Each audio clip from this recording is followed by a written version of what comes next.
ان الذین یکفرون، بے شک وہ لوگ جو کفر کرتے ہیں. آیت نمبر ہماری 21 ہے، سورۃ آل عمران ہے. بآیات اللہ، اللہ کی آیات کے ساتھ. ویقتلون النبیین، اور وہ قتل کرتے ہیں نبیوں کو بغیر حق، بغیر حق کے. ویقتلون الذین یأمرون بالقسط من الناس وبشرہم بعذاب علیم. تو ایسے لوگوں کو دکھ دینے والا عذاب ہے. ان لوگوں کو بھی جو انصاف کرنے کا حکم دیا کرتے تھے، تو ایسے لوگوں کو دکھ دینے والے عذاب کی خوشخبری سنا دیجیے. یہاں پہ یہود اور قتل انبیاء کا ذکر ہے. انبیاء اور صالحین کے قتل ناحق کا کام دور نبی صلی اللہ علیہ وسلم کے یہود نے تو نہیں کیا تھا، مگر ان کے اسلاف نے یہ کیا تھا. اور یہ واقعات اتنے مشہور اور معروف تھے کہ کسی کو انکار کرنے کی مجال نہ تھی. پھر چونکہ دور نبی صلی اللہ علیہ وسلم کے یہودی اپنے اسلاف کے ایسے کارناموں پہ راضی اور خوش تھے، لہذا قرآن نے بجا طور پہ انہیں مخاطب کیا. یعنی اس سے پتہ کیا چلتا ہے کہ کوئی غلط کام ہو رہا ہے، جیسے ہمارے معاشرے میں اس وقت ہو رہا ہے اور ہم اس کو روک نہیں رہے. 3 صورتیں نا روکنے کی: ہاتھ سے، زبان سے، نہیں تو دل میں برا جاننا. اور یہ بالکل ایمان کی کمزور حالت ہے. تو ہمیں تو جب ہم نے ہاتھ سے نہیں روکا اور ہم نے زبان سے کہا آپ ٹھیکیدار ہیں، چھوڑیں جو کوئی کرتا ہے، آپ اپنے گھر کو دیکھیں، اپنے آپ کو دیکھیں. اور تیسرا جو دل میں جو برا جانتا تھا وہ بھی چھوڑ، آخر کرتے کرتے ہم وہاں چلے گئے. تو اس لیے یہ اس کشتی کی مثال نبی کریم صلی اللہ علیہ وسلم کی حدیث سے ہمیں پتہ چلتا ہے کہ کوئی نیچے والے بار بار اوپر جاتے تھے پانی لینے کے لیے. 2 ڈبل سٹوری جیسے کشتی ہوتی ہے، تو نیچے والوں نے کہا بار بار اوپر جانے سے، ان سے مانگنے سے بہتر ہے نیچے سے پیندہ توڑتے ہیں اور نیچے سے پانی بھرتے ہیں. اور انہوں نے ٹھک ٹھک کی آواز لگانی شروع کر دی. اگر اوپر والے نیچے جا کے ان کو نہیں روکیں گے تو دونوں ڈوبیں گے. اس لیے اوپر والے فوراً الرٹ ہوں گے اور وہ کہیں گے کہ آپ سوراخ نہیں کر سکتے. یہ معاملہ ہم سب کا ہے کہ ہم اگر نہیں روکیں گے تو پھر ایک طبقہ اگر اس میں ملوث ہے، پھر دوسرا ہوگا، تیسرا ہوگا. تو یہ نہیں ہے کہ ہم نہیں ڈوبیں گے. مثلا مثال سے میں سمجھاتی ہوں، ہم اپنے گھر کی صفائی کر کے اپنے دروازے کے آگے سارا کوڑا رکھ دیتے ہیں، تو کیا کہتے ہیں مچھر نہیں آئیں گے میرے گھر؟ آئیں گے، کیونکہ دروازے کے آگے جو کوڑے کا ڈھیر ہے. تو میرا کیا کام بنتا ہے کہ میں اپنی گلی کو بھی صاف رکھوں، اپنے شہر کو بھی صاف رکھوں اور اپنے ملک کو بھی صاف رکھوں.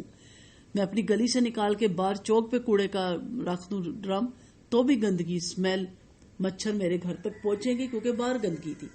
تو معاشرہ گندا ہے، معاشرہ کا کرپٹ ہے، معاشرے میں برائی پھیل رہی ہے. تو میں کتنی بھی نمازی، کتنی بھی پرہیزگار بنوں، کتنی تہجد گزار بنوں، کتنے ہی اپنے بچیوں کو پردہ کرواؤں، کتنا ہی اپنے بچوں کو مساجد میں بھیجوں، لیکن جب وہ دروازے سے باہر نکلیں گے تو ہوائیں ان سے ٹکرائیں گی.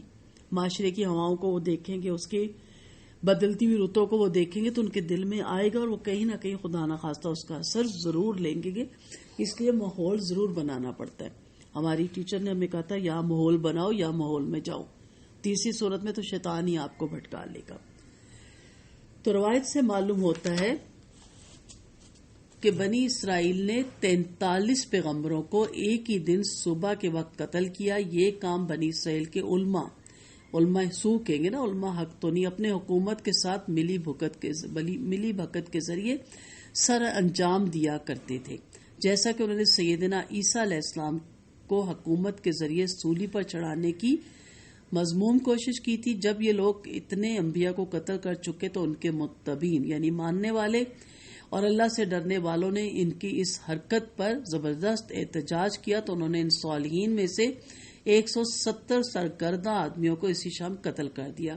اور یہ وہ لوگ تھے جو ان کو ایسی بری حرکتوں سے روکتے اور انصاف کرنے کا حکم دیا کرتے تھے. اور ان انبیاء کے قتل کرنے کا اصل سبب وہی تھا جو قرآن نے واضح الفاظ میں بتا دیا کہ انبیاء کی اطاعت کرنے سے ان کا اپنا جاؤ اقتدار خطرے میں پڑ جاتا تھا. لہٰذا انہوں نے اپنی سرداریاں اور چودراہٹیں بحال رکھنے کی خاطر انبیاء اور صالحین کو قتل کر دینے میں اپنی عافیت سمجھی. انبیاء کا قتل بہت کبیرہ گناہ ہے. سیدنا ابو عبیدہ رضی اللہ عنہ نے ایک دفعہ آپ صلی اللہ علیہ وسلم سے پوچھا کہ قیامت کے دن سب سے زیادہ سخت عذاب کس کو ہوگا؟ تو آپ صلی اللہ علیہ وسلم نے فرمایا جس نے کسی پیغمبر کو قتل کیا یا اچھی بات کہنے والے اور یہ بری بات سے روکنے والے کو نیز. اب دیکھیں اس کا معاملہ نبیوں کے ساتھ لایا جا رہا ہے کیونکہ وہ بھی نبی کی تبلیغ کو آگے لے کے بڑھتے ہیں. پیغمبر کو قتل کرنا اور کسی اللہ والے کو جو اللہ کے پیغام کو لوگوں تک پہنچاتا ہے برابر عذاب ہوگا. نیز سیدنا ابو ہریرہ رضی اللہ عنہ فرماتے ہیں ایک دفعہ آپ صلی اللہ علیہ وسلم نے ہمیں بہت سی احادیثیں سنائی، ان میں سے ایک یہ تھی کہ اس قوم پر اللہ کا غضب بھڑک اٹھتا ہے جو اللہ کے رسول کو قتل کرے۔ پھر یہاں پہ دیکھیں بطور وَبَشِّرْهُمْ بِعَذَابٍ علیم، اب عذاب جو ہے وہ خوشخبری کیسے ہو سکتا ہے؟